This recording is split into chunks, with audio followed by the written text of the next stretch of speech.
Ever wish you had someone to talk to anytime, anywhere, no matter what you're going through? Meet PsychPal, your 24/7 AI companion designed to help you process your thoughts, calm your mind, and keep you moving forward. Chat anytime during a panic attack, on a restless night, or just when you need to vent. Prefer talking instead of typing? Try voice journaling. PsychPal listens, transcribes, and truly understands. You can even upload screenshots of tough conversations, and it'll help you unpack how they made you feel. PsychPal keeps life organized too. It can add appointments to your calendar, track your mood, and even summarize your sessions for your therapist so you'll never lose progress. Plus, built in crisis resources are always just one click away. It's a privacy first, constantly evolving, made to complement your professional care, not replace it. Ready to try it out? Head over to the link in this episode and use my code Pete at checkout to get 20% off your first month subscription to PsychPal. PsychPal, because your mind deserves a companion too. That's all you want left. I don't want to be more, but you know I will not die. You can try no more, just so you can heal my heart. All the times that I've sold, still got my pedal through the metal. Told you I'll be immortal, that's all you want last time. I don't want to be normal, so you can stay inside. That's why they say that you're local. You see this world is mine. I'm not leaving you hope for them time. I'm taking mode, I'm loading. I will show them one more, so that's how you one last time. I don't know what's so hard, can you get it through your mind? Hello, welcome into another exciting episode of Pete for Anxiety. My guest today is an attorney that just released a brand new book titled The Life Raft: Surviving the Tidal Waves of the Bipolar. Please welcome in the one, the only J.A Asbill. J.A., how you doing today? I'm doing fantastic. How are you today? Not too bad. So why don't you tell me a little more about yourself, and then we'll get into the book itself. Okay, well, I'm a career attorney for over 10 years. I still practice, but I turned 40 this year, and in my early 30s, I had bipolar onset into a manic episode. And it took about 2 years to diagnose and another 2 years to get the right medication. And so my book is about my journey and basically fighting that battle and coming to terms with the mental illness, but more so also coming to terms with the stigma and actually coming public with letting people know that I'm an attorney with bipolar. Did when you came out, did a lot of people, what was their general reaction like? Because a lot of people hear bipolar and they don't really understand it. I I didn't understand it. Going in, I thought it was a totally different illness than what it is. And once I actually started finding out symptoms, there's so much more to this illness and many more nuances to it than just ups and downs. There's medications that impact it, and there's a lot to do with the chemical imbalance and how you react to different things and what medicines are receptive and not receptive, and the addictions and impulses and different things that go with this illness and risky behavior, all the above. And so, and it's something that I think people misunderstand. I think people do not have a good grasp on. But the other thing is, um, myself, when I was going through it, I thought I was going through something that no one else could relate to. And I was very isolated and felt very alone. And in publicizing this book and in talking to other people and being fortunate enough to hear their stories, I'm learning that it is very prevalent and that a lot of people do not speak about it, but they do have family members or friends or they themselves are actually battling bipolar. Yeah, but it's weird though, because a lot of people don't know what they're going through. A lot of times that's how it starts. A lot of people aren't sure what they're dealing with and like how things go. And they're like are wondering, they're not sure what it is. Oh, it's just maybe nothing. You know what I mean? For a lot of people, they don't understand. But then when you go and find it, figure out exactly what it is, and then you find out that you're not the only person. It's reassuring because it's like now I don't feel so alone. And when I started this show, that was the idea, was to get people to talk more about their mental health and things like that, to let people know there's other people out there, regardless of what walk of life they're in, that deal with these same things, and then you being an attorney, like, that's great because, people now understand that, like, hey, listen, there's an attorney out there that has it. People don't feel so alone when you go start hearing everybody else's stories and things like that, and it's almost like you're rebuilding a whole new community essentially, because it's like now, hey, listen, I understand this person understands too. So like if I'm experiencing these things, I know I can go talk to this person about it because they understand it. But like have you done the same that I've done lately? Learning that you can tell when certain people have no idea what you're telling them, but other people that get it. Absolutely, you can tell. That I still get looks. And I had doctors tell me I should use. I had a chocolate lab for 10 and a half years, and he is in the book predominantly. He's on the cover of the book. His name's Hank, Yeah. and Hank was my partner in crime, love of my life, is what I like to say. And he helped me through a lot. But for many years, I had a doctor tell me, you should probably, you should think about a service dog, and I Mhm. wouldn't do it just because of the stigma. But when I lost Hank and going through that battle, I finally was like, and decided to write this book, which was not when I started to write this book, it was through a suggestion by my therapist, and it was for me personally. And then it just kind of evolved into what it did very quickly. And so that did end up coming forward, and I used my service dog Tanner now. And so a lot of times, Tanner is and the conversation started with a lot of people. Mhm. A lot of people, even though, it's frowned upon maybe to ask people why you have a service dog, otherwise I look healthy. So, it's very common for me to get asked, are you training the dog or is the dog for you? And so it's given me the great benefit of telling people, this is my service dog. This is why I have a service dog and this is how he helps me.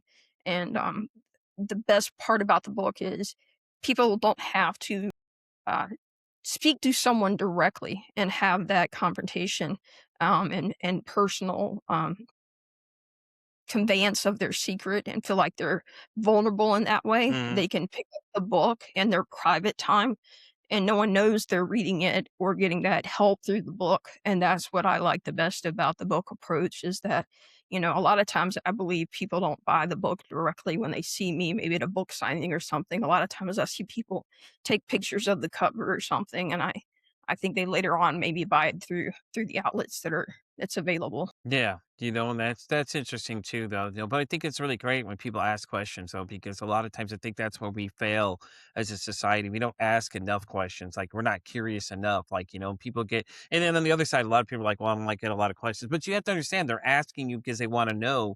Generally, a lot of people want to know more about why it is you have the animal or what's the purpose of the service dog. And things like that too. And dogs are really intelligent too. That's the thing about it. A lot of people don't understand they can sense a lot of things. Like I had a German Shepherd, she could tell like my blood sugar was high.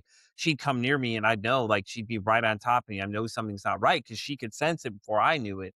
And it's really interesting. But it's like you said, it's a great conversation starter because like when you talk to people about these things, like you get mixed reactions. Like I tell people I do, and some people like they give me weird looks, and I feel like, oh, okay, it's interesting. And it's always different because a lot of people like either they don't want to talk about it or you find out that other people have a lot of things they didn't tell anybody about, or people tend to come and tell me a lot of things. Well, hey, listen, I have these things I deal with, and it's funny because all of them that come up to me are like, hey, well, I've never told anybody this before. I'm going to tell you though, and I'm like, and so these could be complete strangers too, because I work in a customer service setting and at night. Like these people that come in the middle of the night will come tell me these things, and then, like I've had a couple of them come at me like, well, I've never told anybody this, so but you're telling this random stranger. That is exactly right, and I had that happen, and I think the part that I was scared to death as an attorney coming forward and saying, Yeah, because like, in all honesty, with the stigma, who wants to come and, so to speak, get advice from the crazy attorney, yeah. like, that I was really worried about, and I think rightfully so. I think in some regard, it has changed the way I'm looked at by certain people within my community, but for the most part, I get a lot of support and a lot of encouragement and a lot of good people behind me. And I think when I meet strangers and they find out, hey, this person has bipolar and they're Hmm. struggling, and I would say, as much as I do struggle with it, I do have a higher functioning bipolar because they were able to figure out the right chemical balance for me. And so that helped me and being able to talk to people. And they know that as an attorney, I know about confidence and I know about talking to people and keeping things private and they feel safe in that space. And I have a lot more people tell me things that, like you said, they'll tell me stories that they've never told other people or never discussed with other people or don't speak outside of that situation. Yeah, it's always interesting though that people like, but yet if you think about it though, you coming out and it's saying these things out loud, it's showing you who your people are, because these people are drawn to you now. Like, oh, listen, hey, she gets it. So like, I'm sure you get some interesting cases though now that that's come out though. People are like, hey, listen, she gets it. So let me go talk to her now because she'll understand my situation better than most people do. And we've had a lawyer on here that specialized in mental health law. He's practicing in Florida right now, but he was telling me some interesting stories there too about like how you could just vanish into the system completely and no one ever knows. And I was like, It's this true. it's just crazy. Like, I'm like, what? He's like, yeah, you could just disappear into the system completely because they have all these, and we were discussing some of the rules and things like that too. So what state do you practice in, if you don't mind me asking? I practice in Georgia, Okay. and I'm I used to practice family law and then went into real estate. And I kind of evolved from there into more transactional law. And so in family law, I saw a lot of a lot. Let's just put it that Yeah. way. And family law is a very diverse area, and you see everything from the worst situations to the best amicable divorces. And that taught me a lot about life in a very short period of time. Because my first year out of law school, I worked for the public defender, Oh, okay. and my hometown circuit, and I did lowercase felonies, dependency actions, and misdemeanors, probate court, magistrate court. So a lot of lower things like nothing too serious. Mainly the felonies that I dealt with were drug felonies Hmm. or a simple assault or simple battery. And I got recruited by a high school friend of mine worked for a local attorney that needed someone in family law, and she knew I had a family law background Hmm. from working for an attorney during law school, and they asked me to come there, and that was the town I graduated high school in. So it was a bigger town, Yeah. Yeah. if that can be said about a small town Georgia. Right. And so I went there, and I ended up evolving from different law firms, and I talked through. I I lead the reader through those experiences and how each one. And the thing that I realized and took away the most from my book is two things.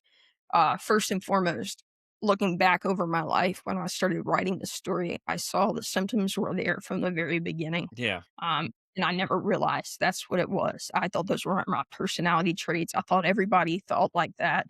I thought that was just normal. And then the second thing is learning my normal is not normal, you Mhm. know? And that was something kind of hard to accept because I trying to now learn through therapy and other things. And I'm a big supporter of therapy because I think it does help to talk to someone, and having the right therapist and having someone to coach you on the different things that are available because there's so many resources that are out there. And before actually agreeing to therapy, I was one of those people that would have been like, I would assault myself as I'm not that I'm not weak enough to need that, like Yeah. I don't. But now, actually going through it, I see it as such a benefit for the things that it's done for me. Yeah. So let's talk about the title of the book. How did you come up with it? Life Raft: Surviving the Tidal Waves of Bipolar. I think it's a great title, honestly. I came up with that because uh, that was actually when I sat down and wrote the book. This first thing I wrote, I knew the title, and a lot of times people say they know the book and then they have trouble naming the book. I wrote the title before I ever wrote the first word of the book, because to me, that's what I feel like my life is. I'm just holding on sometimes to whatever whatever foundation I can. Yeah. And for a long time when I was living by myself and going through a lot of this, that was my chocolate lab. He was that life raft. And then as I opened up and let people in, I had a pastor that was there for me, friends and some community. And then a lot of times I feel like it was a big support. Yeah. And so having that community behind you, but when you are manic, your tendency is to isolate yourself from most people. Yeah. Uh, and so I was isolating myself to the point where the only object that I was allowing in was my dog, Yeah. so to speak. So, and it is a tidal wave, it's just ups and downs, and it is 1 minute you feel invincible and you think you can conquer the world, and the next minute you feel just in such a dark place and ashamed because you wake up for a temporary period and come out of this fog, and then you don't remember what you did when you were invincible. And so it's just a constant up and down. And so to me that seemed more like being on it wasn't quite like a roller coaster ride, because in that regard you kind of come to a stop and start at some point. Mhm. Whereas with the tidal waves, they never stop or start. It's constant motion. Yeah. Yeah. So since releasing the book, have how's your family been taking it? Like the ones that don't know anything, do all of them really know your story? I mean, I know the book probably goes deep into these things, so I know like a lot of things you don't tell people. Then they read the book and they realize a lot of things you struggle with. What was their general reaction to it? So my parents during that time were trying to help me. They were, and I was pushing them away. So they saw it from the outer vision of what was going on. That forest above the tree view of what was happening. Hmm. My mom and dad were not going to read the book, obviously, just because of what was in it, Yeah. for a long time. It hurt them too much to kinda read it, but, my mom worked in the field of, um, being a paralegal and Okay. education, so she has, like, a business background, so she's um, very articulate and very well versed with, grammar, Hmm. so when I had to do my final proofreading, I You asked gave it her if to she and she did that, and that's when she read it, and she read it in one afternoon, and so she likes to tell people, "I knew what was gonna happen, and it still had me hooked," you Yeah. know? And so but my dad, he's not gonna read it. My sister did read it. She was more upset that she found out things in the book about me that I never told anyone, and she not even her, and I think that was really hard for her to come to terms with, but, and But she doesn't so read books at all. So, Jay, let me ask you really fast. So, touching on what your sister said, why was she so mad though? I mean, she had to understand that the aspect of like you yourself didn't understand what was going on. So, like, how is it that you're going to tell somebody else about these things that you don't even understand yourself? You know what I mean? Does she a little more understanding after getting through the whole thing, or is she just kind of like at first, like, man, like the first initial reaction is like, man, like, why didn't you tell me these kind of things? You know? Yeah, it's been very hard for her to kinda rectify um, conflict because in her mind, she's the older sister, wants to take care of me. Yeah. I wasn't allowing her to do that, and at the same time, she's hurt that I didn't tell her these things, and she could have done something in her mind, and so I think it's taken her some learning about mental health and learning some other things to kinda come to terms with realizing it, and the one thing I do put in the book that my dad did tell my, family when the book and different things were coming out and my illness was getting diagnosed and treated is, the difference between what I have and being sick with any other illness is this isn't like the flu Hmm. where you get the flu and then you get better all, after taking medicine. Yeah. You know, this is an illness that I'll have the rest of my life Yeah. and that I'll struggle with every day. And so I think my sister's finally learning that, and going through her own life experiences. That is, she has learned that that is the way bipolar is. And so I think it's been a great thing for her. And then for my brother, he he read it through his girlfriend. She read the book and then told him about it. So I still don't think he has an accurate understanding of what the book has. But then my nephews, they're not old enough, and so I told them they're not allowed to read it Yeah. yet. One's 19 and one turned 16, and I have some younger nephews and nieces from my brother, and they're not even teenagers yet. So I'm Yeah. like, none of you are allowed to read this yet. So I I have a very mean small. look, I think the teenagers maybe only because I'm thinking that, if we start teaching them now about these things, we can have them they get have a better outcome. Maybe they can start seeing some signs themselves. Like I have a kind of thing where I'm thinking like, we need to start emotionally regulating some of these kids at a younger age. What age it is, I'm really not sure. That's really not I'm not an expert in that kind of thing. I just think that if we start having some form of a conversation, there is a woman I met through TikTok actually. She's a teacher out of California. She was teaching the kids using colors like, hey, these are the colors I'm feeling right. And, kind of signing feelings to a color, just to get them a little more, what I mean? So I think that, I get it though, because you don't want them to know too much because they won't really understand a lot of the dialogue of what's going on. But do you have open conversations with the younger ones about it a little bit, start teaching them a little more now that you know more, because I think that if we start teaching them now, their outcome in the future for them is going to look a little bit better because they'll know how to identify things a little bit better for most people. And maybe we can start getting ahead of these things and helping these guys sooner. And then we wouldn't have such like crazy numbers like we have now because what is it?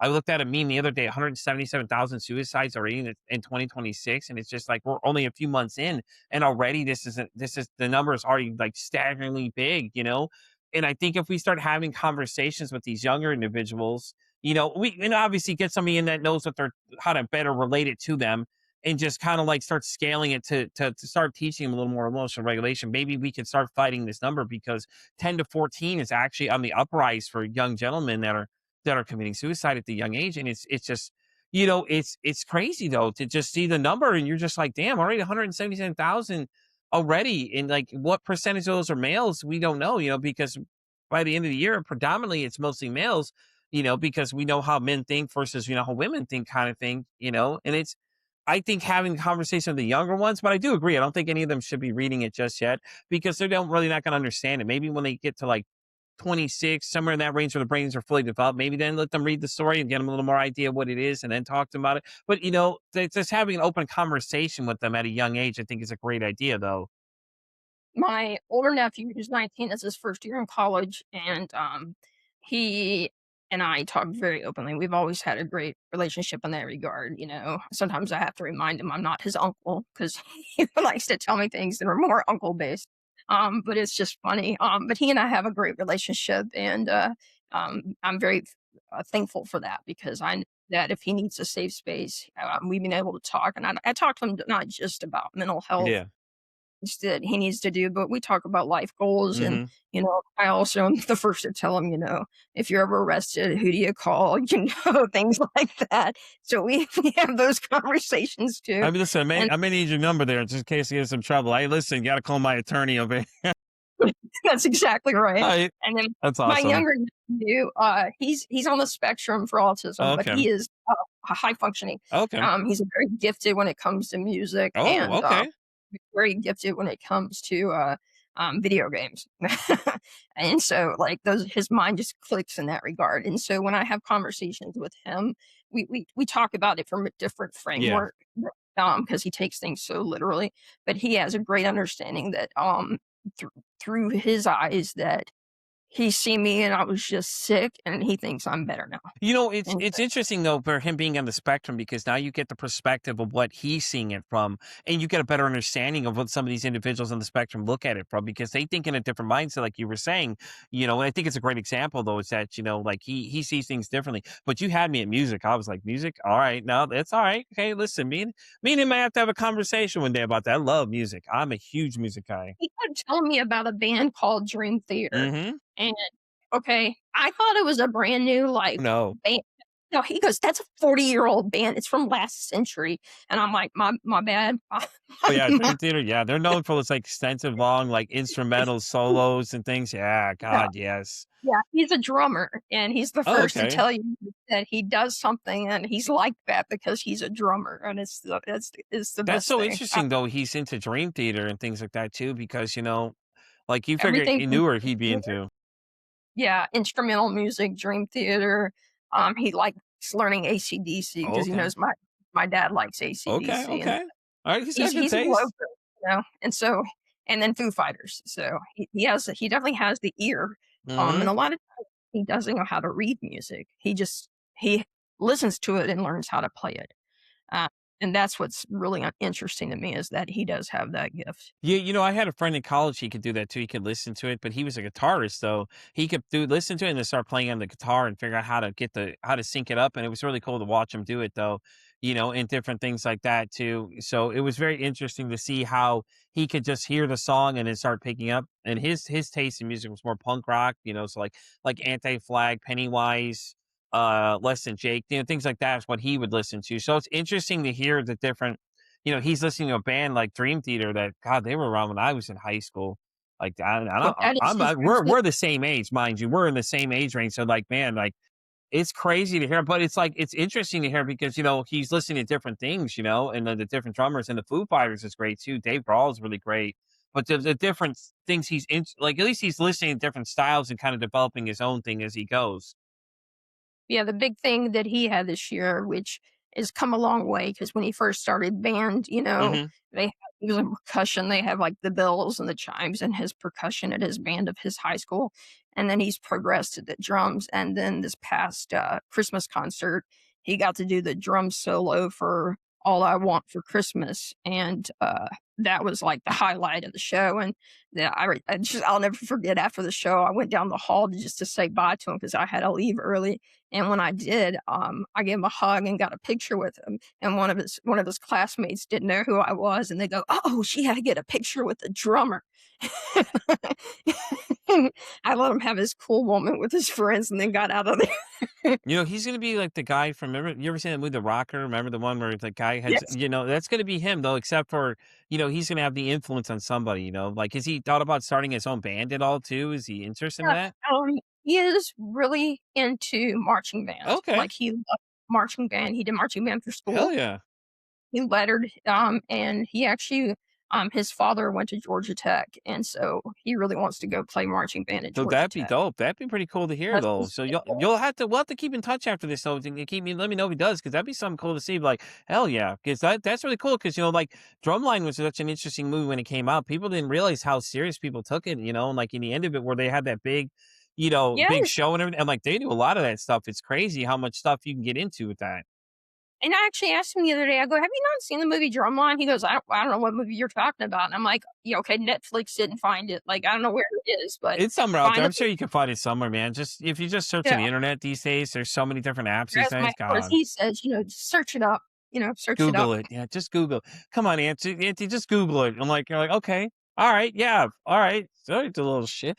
And it's funny too because you can Google me, and I was like, somebody and I were interviewing one day. He's like, "Hey, Pete, did you know you can Google yourself?" And I'm like, I can Google myself, and it's so weird because like I Google myself. I'm telling people all the time, like, yeah, you can just Google me. I'm on the, and they're like, really? I'm like, yeah, listen. Or I tell them ChatGPT, they're like, no, you're not. I'm like, go ahead, do it. So go search up the name of the show, watch out what pops up, and they're like, get the hell out of here, it's on there, and it's so cool to do that to people. I'm like, yeah, you can Google me. Like literally now, I can tell you to Google me. Like we used to tell people, well, Google me.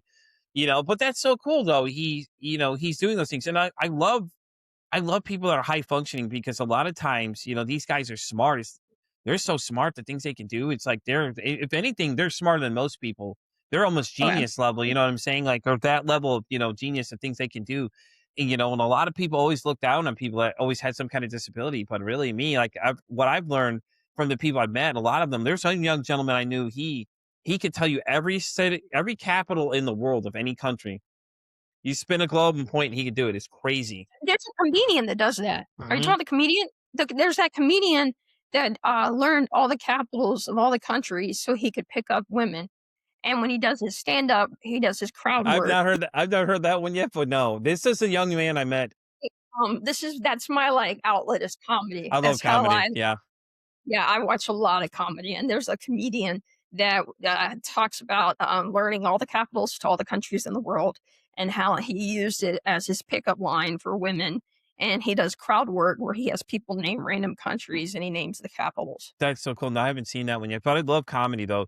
Nate Jackson's one of the ones I've been recently watching. My lady friend, she was telling me to check out.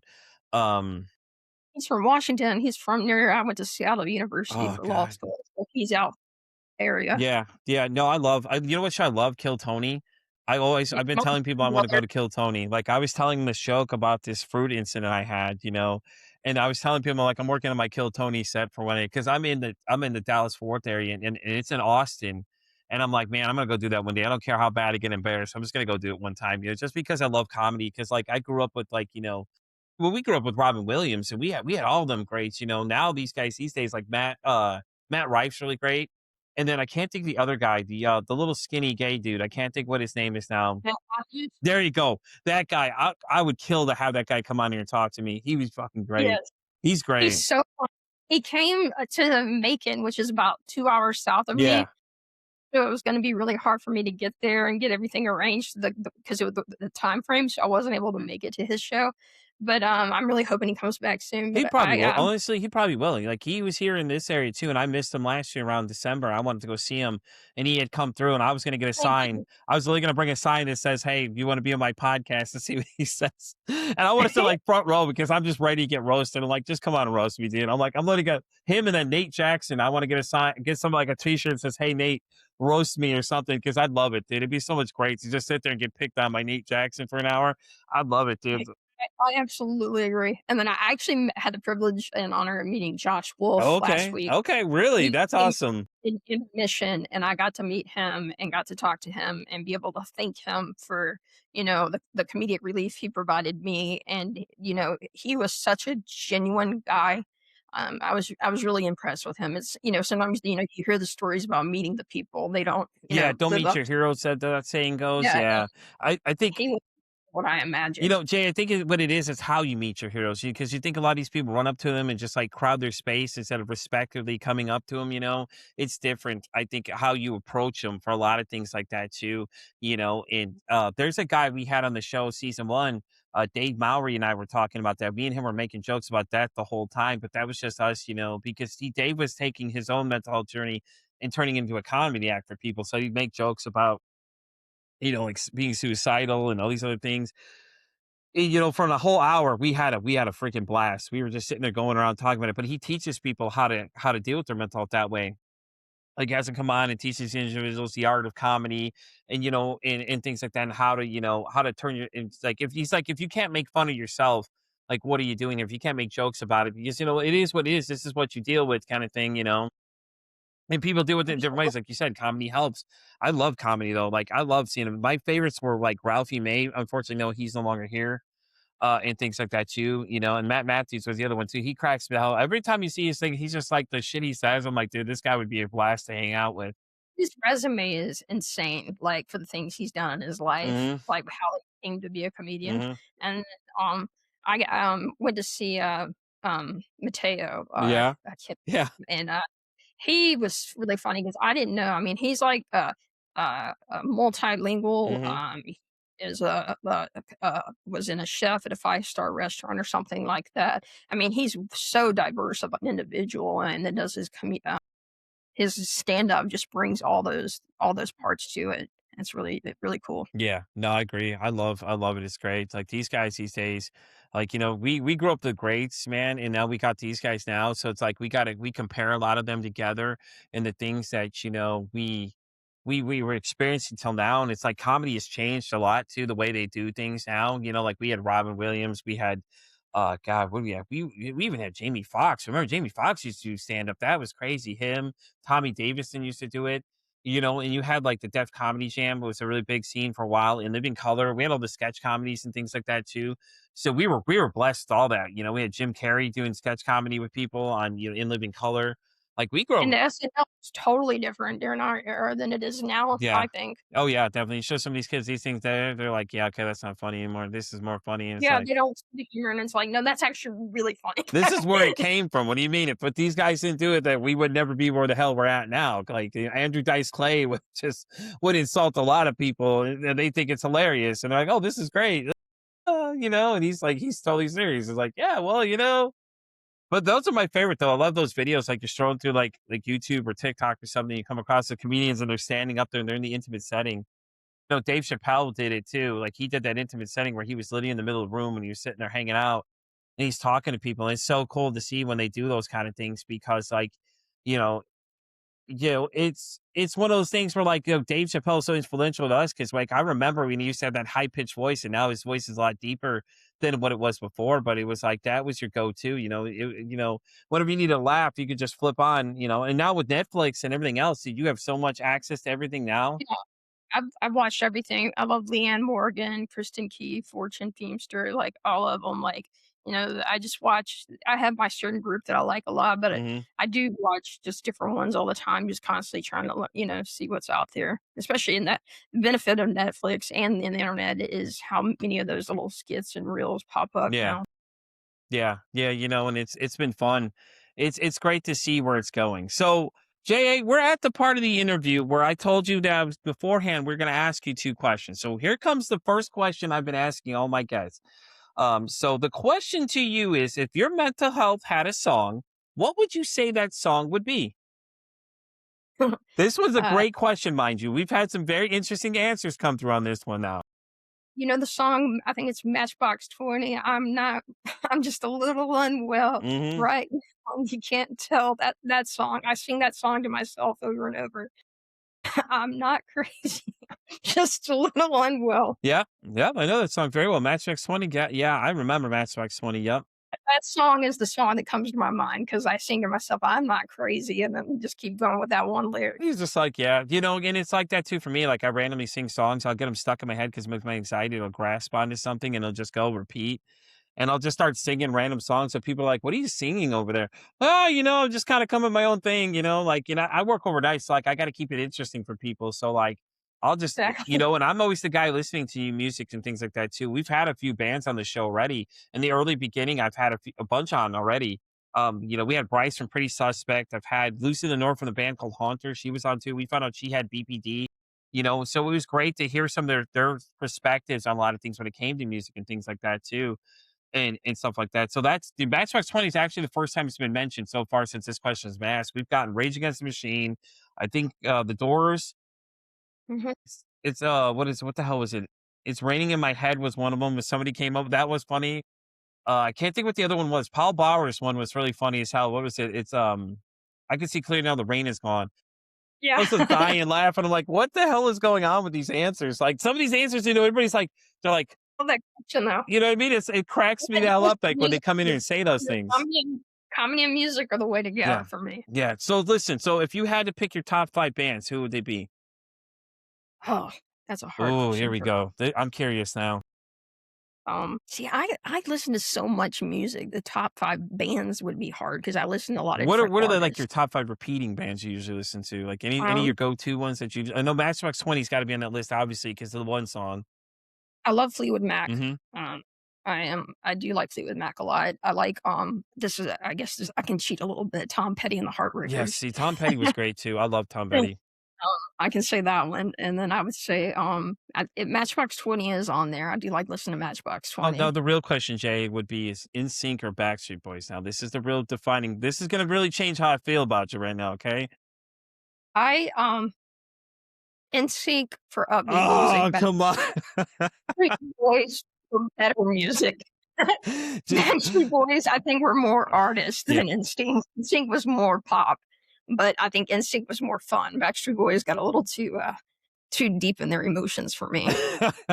Jeez, like thinking about this, like, wait a minute, hold on. What am I going to answer this question to now? I love messing with people when we do that too, because we've had that debate before with people. I'm like, so is Secret Backstreet Boys? So I come and randomly ask them sometimes, and they're like, and then I give them a hell about it. I'm like, oh hell no, you can't be doing that. Oh no, damn it. But yeah, like, never mind, and like, no, I'll stick to my guns. No, I'm pretty on that. But like, I like a lot of just the just various artists. I listen to Toby Mac, Hmm. having a very difficult time. Yeah. And I like Brandy Carlisle. Hmm. Um, I got to be introduced to her when I was out in Washington, and then I really want to go see Chris Stapleton. Yeah. I love his music. I get in the where I'm just replaying his music a lot sometimes. And so there's a few like that, and I like Jelly Roll Yeah. just because of his story. I think what he did with his life. I think people that see it hear that story, but they can't really understand Yeah. the the true I think he puts in event. perspective for people though, for the people that don't understand addictions and things like that too, like how he explains it to everybody. Like he says, like a lot of them are Exactly. sober, light up a room. Like most sober addicts or light up a room a lot of times. And it's like I think people tend to forget that they don't really know a lot about that kind of stuff too. And then you always get people. I always have comments and so. But I love Jelly Roll. MGK's on my list. I love him too. Like his story is very interesting. He's a very socially awkward person though. Like you've heard him interview with several people. It's funny because some of them he's just like he's really shut off and things like that. I found him to be a very interesting person. Like I'd love to have him come on sometime. Him or Jelly Roll definitely be one of my top two. Just because I'm interested. For me, I like a lot of rock. So like Papa Roach is on my list. I really like a lot of their songs and things like that too. Stain was a big one for me. Like Aaron Lewis, he'd be an interesting person to talk to. Like sit down and just kind of pick his brain and ask him certain questions about things, like how he came up with a lot of the stuff he did. But that's the great thing about the show. So like I said, I invited a lot of artists to come on. So we've had like Lives Lost on here. They're a band that focus a lot of their songs are mental health related and things like that as well. And I've got few other ones that I'm planning on getting onto. Like every season I pick a new song for it. So like season one was just like a random intro I had. Season two was "Is It Me" by a band called Let Me Bleed. I got permission from them to use their song, which was really great since I told them exactly what I was doing and what I do and things like that. So it's really great to see the support that they're like, yeah, man, you can use your song. It's cool. Because copyright comes in a lot of play with a lot of these things. So this I season, absolutely in this season, it's One Last Time by my good friend Note. He does like rock pop kind of thing, like rap rock almost kind of thing like that. Like he's done like rap songs and things like that too. And then finally, because his background is his dad is his a rap was a rapper back in the '90s, and his mom was like his metal influence, and he kind of does a little mix of everything like that. So mine kind of goes all over the place. Backstreet places there are some country songs in there I listen to here and there. Like, but it's like I take a lot of things people bring to the table. So like anytime people suggest songs I've never even heard of, okay, well let me go listen to that, check it out, and things like that. But I keep an eclectic mixture of different things like that. So like my answer to that question was when somebody asked me originally was I couldn't remember what my anxiety song was. It was it was Scott Pilgrim versus the World. The intro to that song, that movie where it's like that constant strumming is like my anxiety because that's what it does. Now I picked Artificial Suicide by Bad Omens. It's just that constant that's strumming and true. that loud noise because that's what it's like when it really goes in full blown. And my depressive songs were Turn the Light On, Leave It, Talk Away the Dark by Pop Roach is a really popular one for me because I like the end of the video where it's like it's done and then it's like, so, nine, if you need help 988's there, which I think is a great thing because 988's a really big thing that a lot of people are afraid to call. And it's not just suicide hotline, and you can call them for anything else, any kind of crisis you get into and things like that. My co-host of a side project I do, I'm going to record later today. She actually had to call them recently, and they actually followed up with her. So I was like, Dad, that's what I'd love to hear, that even though she called them, they're still checking in on them. Because everybody likes to say all these different things about it, but the truth is that it's very helpful if you ever need to talk to somebody. These guys are trained to handle these things, and stuff like that as well. So, and then my other song was what is it? Fuck, was it was A Different Kind of Pain by Cold, and it was one of the later ones. It was the song where the guy wrote the 10-minute long song, like a Meatloaf like song for this guy who had lost one of the fans had lost his mom or something. It was just a real mellow song kind of thing, and things like that too, and all that kind of stuff. And God, I'm old. I God, I'm old I'll saying turn Meatloaf, dude. and this should get like the stereotype too, but I turn on a lot of Pink and Kelly Clarkson. I feel like you There can't you go go. wrong Pink was the one I was with thinking of too. My ex-wife yeah. is big into Pink. I liked Pink a lot. I love Pink. Her music and then watching her perform, I Hmm. think it's just, ingenuity. But Kelly Clarkson, I've liked Yeah. since day one. I find it, and insane the talent she has. Yeah, like I didn't really like. I didn't look at the lyrics as deep as I did until I met my ex-wife. But that was her thing. She's like, "Do you really look at the words of the songs and think about what they're saying and things like that?" You like put like Bush. You find out was all about the guys that Gavin Ross says a lot of his songs are about his drug addiction and coming down from things. So I was like, "Thanks for ruining my childhood, man. I like this song, but anyway." Yep, I've had that happen since growing up. You pick up a song, you're like, "Wait, I was singing about what?" Like, Hmm. Hmm. you don't realize it, and then you realize when you're older, you're like, and then, like, same thing you'll hear, like, I'll hear my nephew sing a song once in a while, and I'm like, "Do you know what that means?" And they're like, "It's a good song." And I'm like, "Yeah, maybe we should just choose a different one," you know? Yes. Yes, we've had that conversation before and things like that too, and all that kind of stuff. So before we start wrapping up, Jay, I have one last question for you. And the reason I started this podcast is that if you could break the stigma about mental health, now, anything that you hear people say, things that drive you nuts, what would you say that one thing would be? Just because 'cause I'm not normal doesn't mean I have to be treated differently. I think that's an actually, I love that.